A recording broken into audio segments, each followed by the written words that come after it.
한 주간 잘 보내셨나요? 오늘 말씀을 보게 되면 이제 행함이 없는 이제 믿음에 대해서 14절에서 26절까지 야고보 하는 분을 통해서 우리에게 들려주고 있습니다. 성경에 여러 야고보가 나오지만 예수님의 제자 야고보도 있고, 특별히 여기서는 예수님의 그 형제, 그리고 예루살렘 그 교회 그 공동체 의회에서 초대교회에서 지도자였던 야고보, 그 야고보라고 할 수가 있습니다. 특별히 이 야고보를 통해서 우리에게 강조해서 알려주는 것은 행함, 그것이 중요하다는 것이지요. 특별히 우리가 22절을 읽었는데 다시 한번 보면, 내가 보거니와 믿음이 그의 행함과 함께 일하고 행함으로 믿음이 온전하게 되었느니라. 그래서 믿음이라는 것이 있는데, 믿음은 그 믿음이 그 행함과 함께 일한다, 협력한다는 말이죠.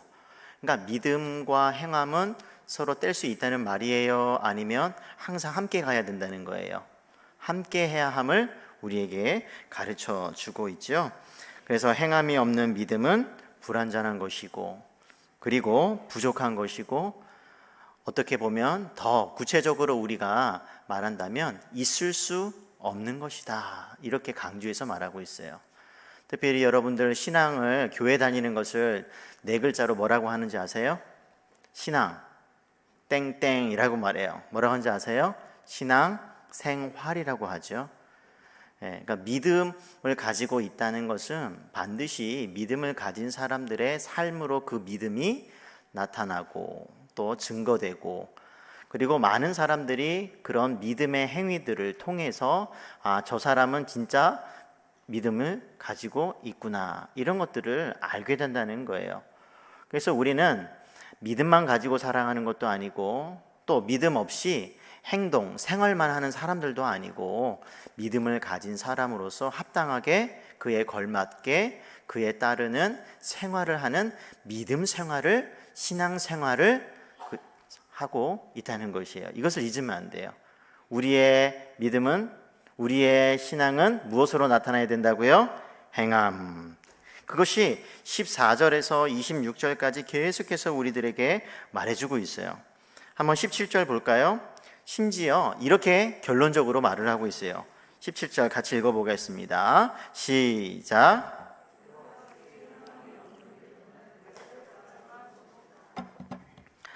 (26절도) 한번 읽어볼까요? 시작.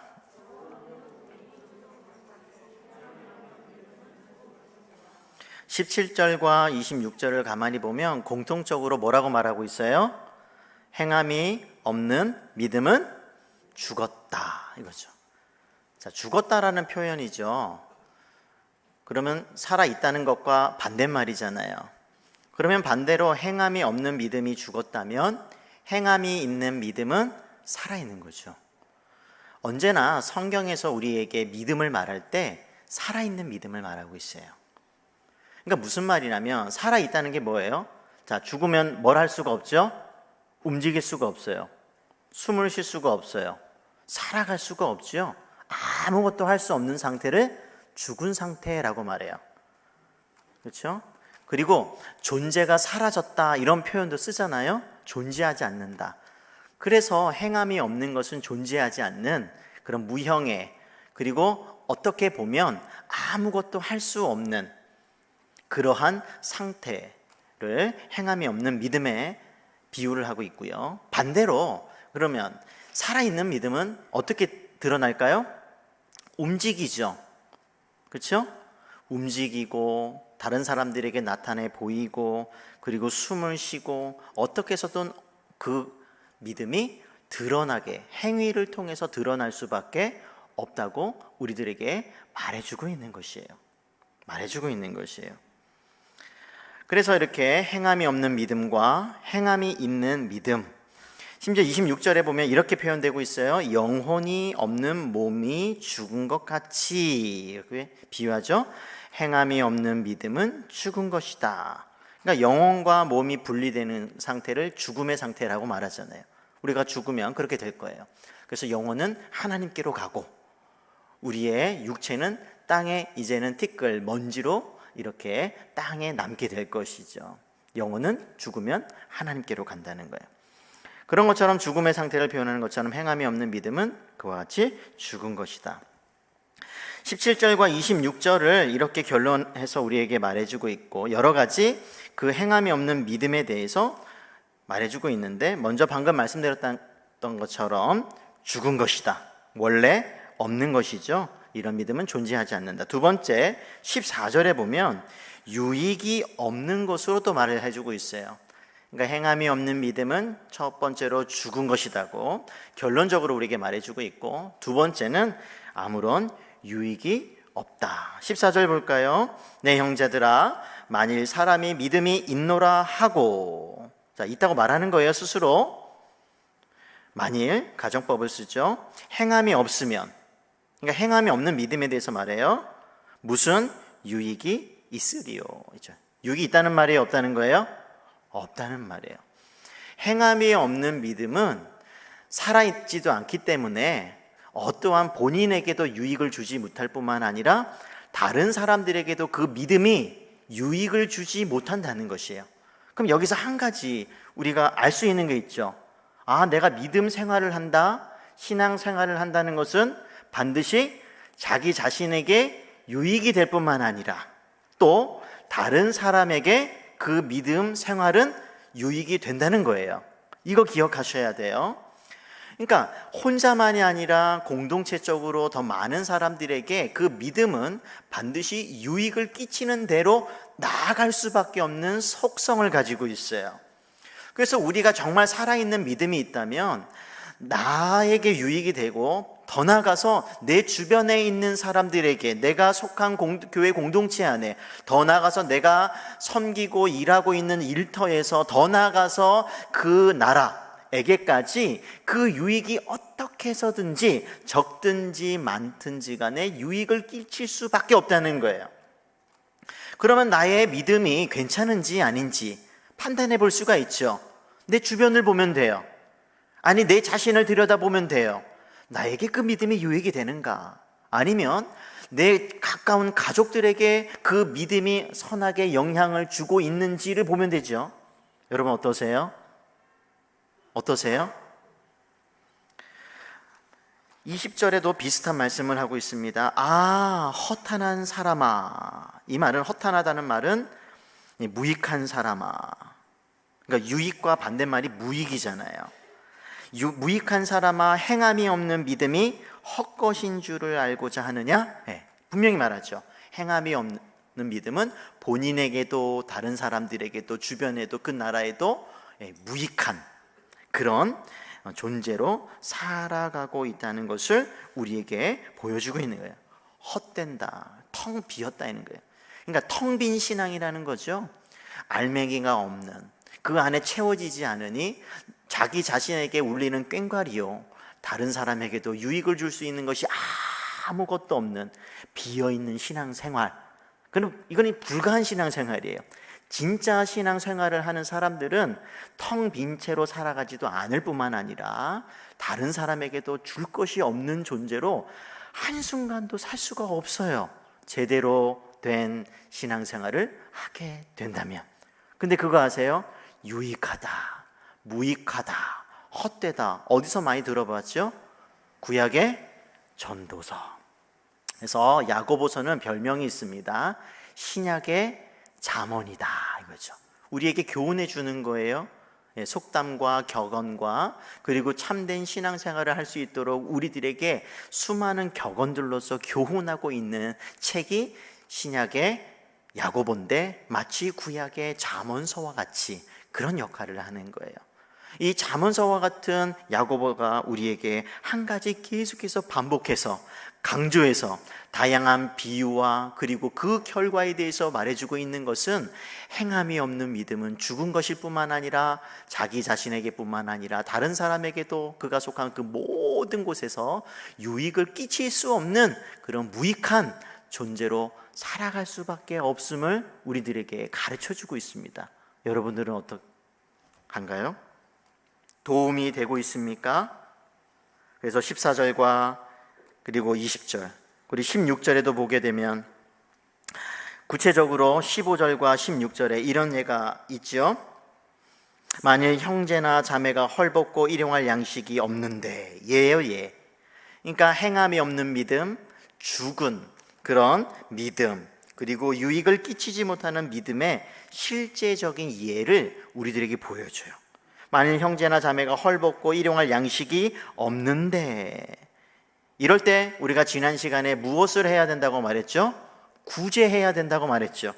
구약과 신약에서는 한 번도 구제에 대해서 소홀히 다룬 적이 없어요.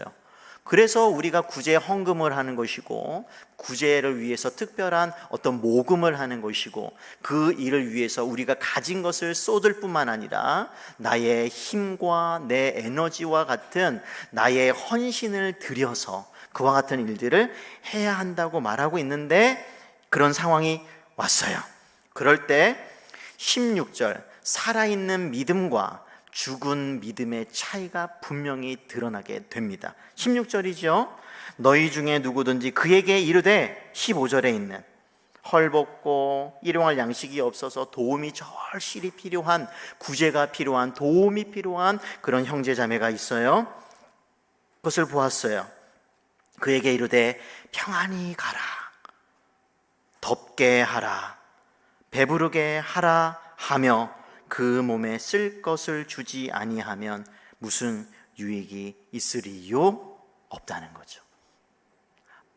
그래서 이런 행함이 없는 믿음의 세 번째 특징은 말로만 신앙이에요. 말로만. 그러니까 말은 잘해요. 스스로 믿음이 있다고 생각은 해요. 그러나 행동으로 그것이 증명되고 드러나지 않기 때문에 그냥 말에 그치는 거예요. 말은 굉장히 경건하죠. 믿음이 있는 것처럼 보여요. 평안히 가, 괜찮을 거야, 샬롬. 춥지? 덥게 해. 실제적으로 구제와 같은 도움을 주지 않으면서 말로만 그렇게 하는 거예요. 배고픈데, 그래, 배부르게 해.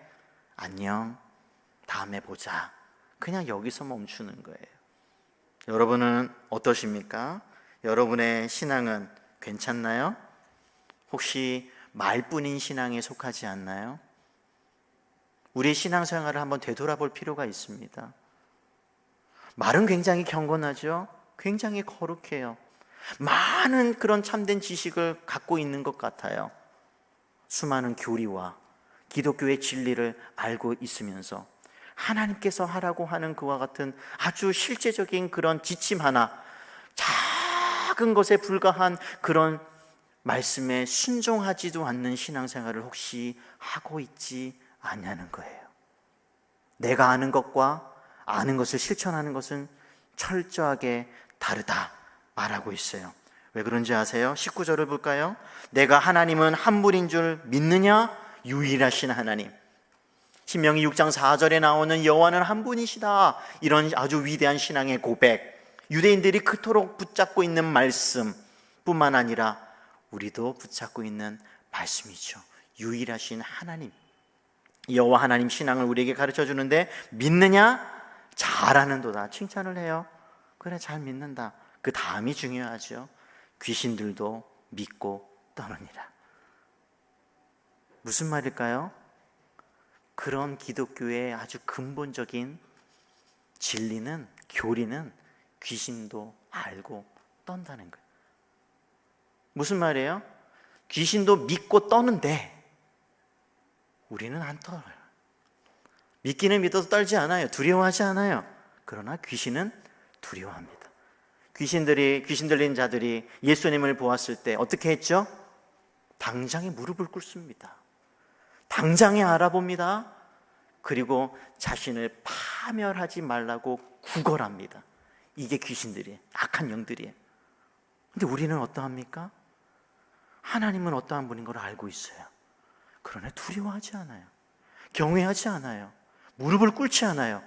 교만하기 짝이 없어서 하나님 머리 위에 앉아 있어서 하나님 앞에 함부로 내 말을 내뱉으며 함부로 행동을 하면서도 그거에 대해서 마음에 질책하지도 않는 신앙생활을 한다고 하고 있는 우리들의 모습을 한번 되돌아보라는 거예요. 귀신도 믿고 떠느니라. 떠시길 바랍니다. 그러니 정말 행함이 없는 믿음이 죽은 것이고 아무 유익이 없는 헛것일 뿐만 아니라 다른 사람에게도 유익을 주지 못하고 정말 제대로 된 신앙생활을 하지 못하니, 행동으로 증명하지 못하니 그냥 말에 그치는 거예요. 여러분 제발 말에 그치는 그런 신앙생활 하지 마시기 바랍니다. 말로 그치지 마세요. 그냥 말하지 마세요. 안다고 자랑하지 마세요. 드러내지 마세요. 행동으로 그 믿음을 증명하기 이전까지는 내가 믿노라 말하지 마세요. 다른 사람들 앞에서 자기가 아는 것을 드러내지 마세요. 자랑하지 마세요. 조금 안다고 교만하지 마세요. 어쩌면 우리는 귀신보다도 못한 신앙생활을 할 수 있음에 대해서 정말 가슴 치면서 우리는 회개하는 삶을 살아야 하는 것입니다. 그래서 우리는 여기서 참된 믿음은 무엇으로 증명된다고요? 무엇으로요? 행함으로 증명된다는 것이에요. 그 구체적인 예를 들어줍니다. 하도 못 알아들으니까. 구약의 유명한 인물 22절에 보니까 21절, 22절, 23절에 믿음의 조상이라고 불리는 아브라함을 우리들에게 소개해 주는 거예요. 왜 소개할까요? 믿음으로, 행동으로 그 믿음을 증명한 사람, 살아있는 믿음을 우리들에게 보여주는 교훈과 또 같은 사람, 우리 신앙의 모델을 소개해 주고 있습니다. 아브라함 볼까요? 21절, 우리 조상 아브라함이 그 아들 이삭을 제단에 바칠 때에, 여기죠. 창세기 22장이에요. 창세기 22장에 하나님께서 아브라함을 시험하십니다. 정말 어렵게 아들을 얻었거든요. 약속에 의해서 아들을 얻었어요. 그런데 하나님께서 귀하게 그렇게 약속의 자녀로 이삭을 주었는데 어느 날 갑자기 바치래요. 하나님께 드리래요. 근데 제물로 드리기 위해서는 죽여야 되는 거예요. 이해되세요?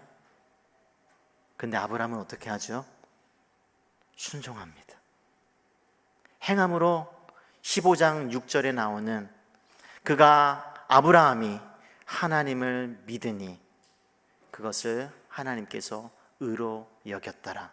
그 15장에 있는 그 믿음을 22장에 가서 행동으로, 순종함으로 하나님께 인정을 받습니다. 한번 볼까요? 22장 12절, 최종적인 시험에 합격한 후 하나님께 합격 통지서를 받으면서 이런 선언을 듣습니다. 귀한 하나님의 고백이죠. 22장 12절, 사자가 이르시되 그 아이에게 내 손을 대지 말라. 그에게 아무 일도 하지 말라. 내가 내 아들 내 독자까지도 내게 아끼지 아니하였으니 내가 이제야 내가 하나님을 경외하는 줄을 아노라. 너가 15장 6절에서 말했던 그 믿음을 이제 보인 줄 내가 인정하노라는 거예요. 너 나 진짜 믿는다는 거, 행함으로 증명한 믿음, 그래 내가 이제 알았다라고 하나님께서 말씀해 주는 거예요. 이게 행함이 있는 믿음이에요. 이게 살아있는 믿음이에요. 믿음의 조상이 우리들에게 모델로서 보여준 진짜 믿음이에요. 어떤 요구죠? 어떤 명령이죠? 정말 하기 어려운 그 요구에, 하나님의 명령에도 기꺼이 순종할 수 있는 믿음. 내가 이해가 되지 않고, 아니 오랫동안 약속의 자녀로서 하나님께서 주셨는데 왜 이삭을 바치라고 하지? 그런 의문과 의심이 아니라, 예 하나님, 히브리서에서 뭐라고 말씀하고 있죠? 다시 하나님께서 주실 줄 믿고 이삭을 바친 거예요.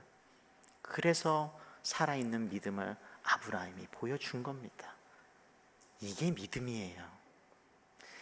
이런 믿음을 받지 않는 이상 내가 믿습니다 라고 말하지 마세요. 말로만 내가 믿는다라고 말하지 마세요. 적은 것 하나도 순종하지 않으면서 나는 믿음 갖고 있습니다 이렇게 말하지 마세요. 제 주변에도 봤습니다. 믿니? 예, 믿어요.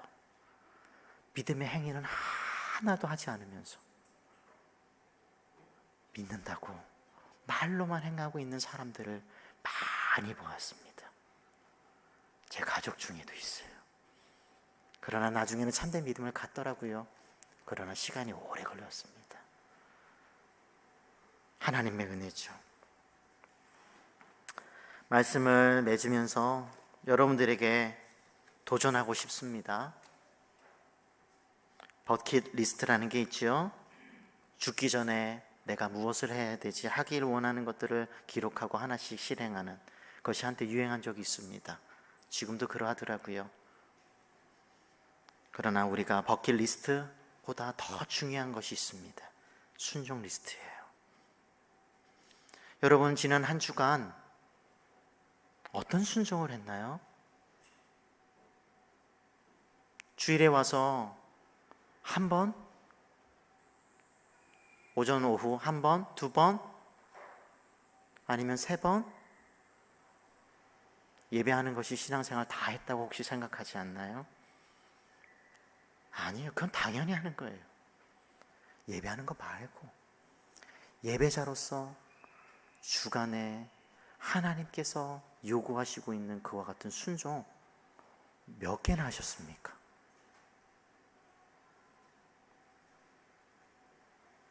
지난 주간에 우리는 구제와 같은 하나님의 섬김을 할 때 하기는 하는데 잘못된 마음과 태도를 가지고 하는 것에 대해서 하나님께서도 예수님께서도 인정하지 않는다고 말씀을 드렸어요.